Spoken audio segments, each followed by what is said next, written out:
Mr. Chair and members of the committee. Um, Good afternoon. My name is Lulian Guerrero, and thank you so much for the opportunity to share with you some of my thoughts and comments regarding Bill 195 32.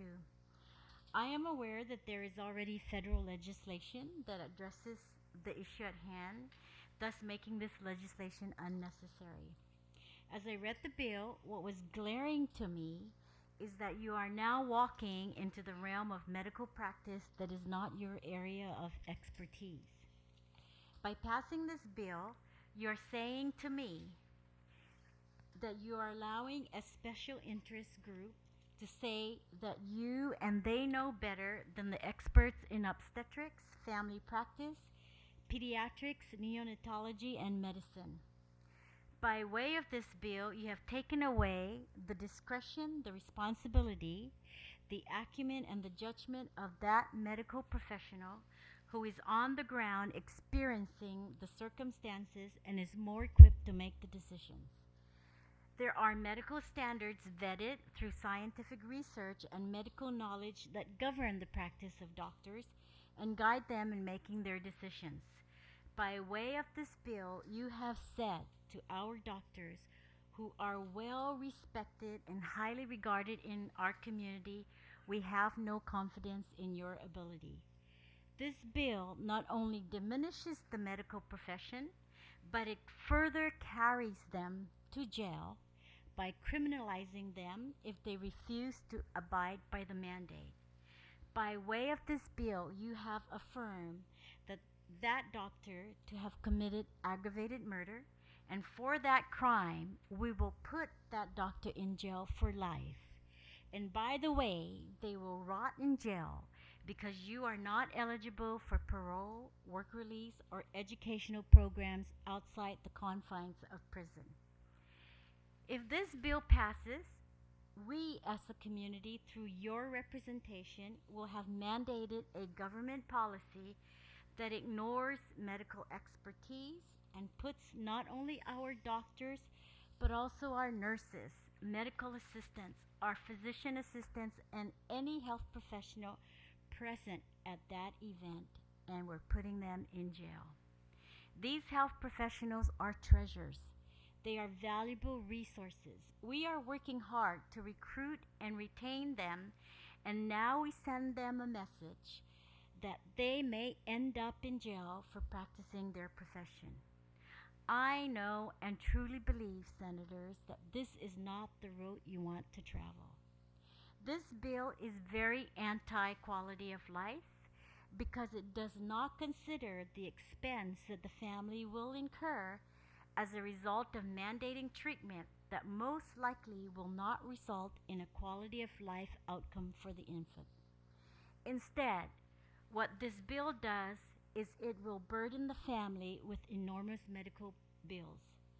On the conservative side, if care and treatment is given for a year, that family or the government, if the infant becomes a ward of the territory, will at a minimum pay $273,000 a year just on hospital room charges.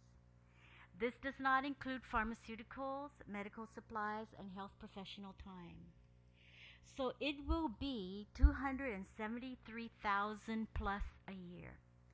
This means taking away limited resources that could be used by others that may have a better chance of a quality of life.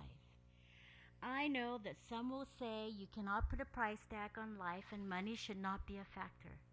But the reality of the situation is the family, the government, does not have the human and economic resource to provide the care that is required to sustain a life that medical science will tell you is not living a quality of life. You struggle daily to meet the challenges of healthcare costs. We saw that with the hospital and health insurance debates that you guys made. And now this bill will further add on to the challenges when it does not have to. Lastly, I would like to make this comment. We all have a greater challenge in our island. The community is more concerned on how we can decrease our unemployment rate of 13.3%. We are very concerned on how we can work together to provide more jobs because our job growth has been stagnant over the last 5 years.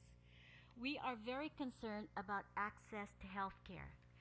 We are very concerned that we are not screaming to the federal government to include us in the health insurance exchange so that we can have affordable health care to everyone.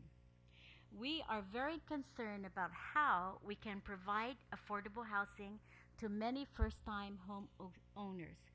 We are extremely concerned about the rising crimes we see today. People do not feel safe in their homes. Women are scared to go to the grocery stores alone because they fear that they could be robbed in the middle of the day. Employees do not feel safe in their work environment. Domestic violence is on the rise. Sexual assault of minors and rape cases are on the rise. You have in your campaigns pledged to work on these issues. You were all voted to help address these concerns. The issues you ran on were why you are my senators. Most of the voters did not vote for you based on whether you are pro choice or pro life. Please, let's get back on track to the more compelling issues at hand that have a greater impact to the quality of life of our people. I ask that when you are considering this bill to seriously consider the negative consequences of this piece of legislation that I have just enumerated. Please talk to as many people as you feel is necessary. Talk to the experts that can give you factual and objective information. I trust that you will do your due diligence, and I know that you will act in favor of the greater good of our community. And in so doing, you will arrive to the conclusion that this bill should not pass. Thank you, Mr. Chair. Thank you very much, Senator